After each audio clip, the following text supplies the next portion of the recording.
À l'entrée, des petits abris en bois pour les animaux attirent l'attention, des arbres tout autour. Cette ferme sera ouverte aux enfants pour les rapprocher de la terre, du monde rural. Toujours en chantier, elle est faite essentiellement de produits recyclés, des abris en bois de récupération, une décoration de vieux engins, matériaux, des tonneaux centenaires, des portes avec des fermetures anciennes, un cadre qui nous renvoie à un temps lointain. Sans oublier le fameux robinet à pompe, on se croirait presque dans la petite maison dans la prairie. Objectif, inculquer l'écologie, nous dit Jamel Chaïb, initiateur du projet. On travaille principalement à 95% de recyclage, de récupération des objets avec des palettes, de la ferraille, des anciens outils, de la brocante. Ça, c'est pour permettre aux gens de voir qu'on peut donner une seconde vie aux objets, donc éventuellement être ami de la nature. Par exemple, quand on utilise les palettes, on va éviter de couper des arbres, des anciens pneus, on fait des bassins, de la décoration, parce que c'est des trucs qui mettent beaucoup de temps à se dégrader.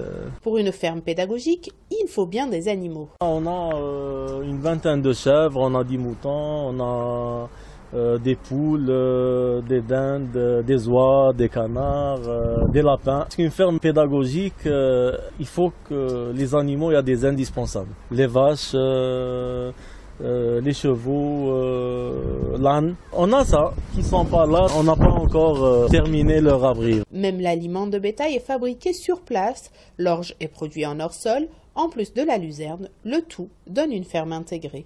Ici, les enfants vont vivre une journée dans la peau du fermier, selon Jamel Chaïb. Il y a un accueil qui va se faire. Il y a par exemple des classes qui vont venir avec leurs enseignants. On leur donne un programme avec une visite guidée, leur donner un petit goûter de produits de la ferme. Ils vont donner à manger pour les chèvres, pour les oies, pour les canards et tout. Ils vont faire un peu du nettoyage, aussi faire de la traite, cueillir les œufs. Donc ils vont passer aussi, ils vont faire des ateliers, ils vont cuisiner du pain, ils vont faire du fromage, ils vont faire de la confiture. Les visiteurs, notamment les plus petits, seront encadrés par des guides. Il y aura des gens qui vont s'occuper des ateliers, il y a des gens qui vont s'occuper de la visite, ils vont expliquer par exemple le lait, qu'est-ce qu'on peut faire avec du lait, des fromages, des yaourts, voilà, des petits laits. Initier les enfants au travail de la terre, c'est la mission principale que s'est attribuée la ferme pédagogique de Zeralda.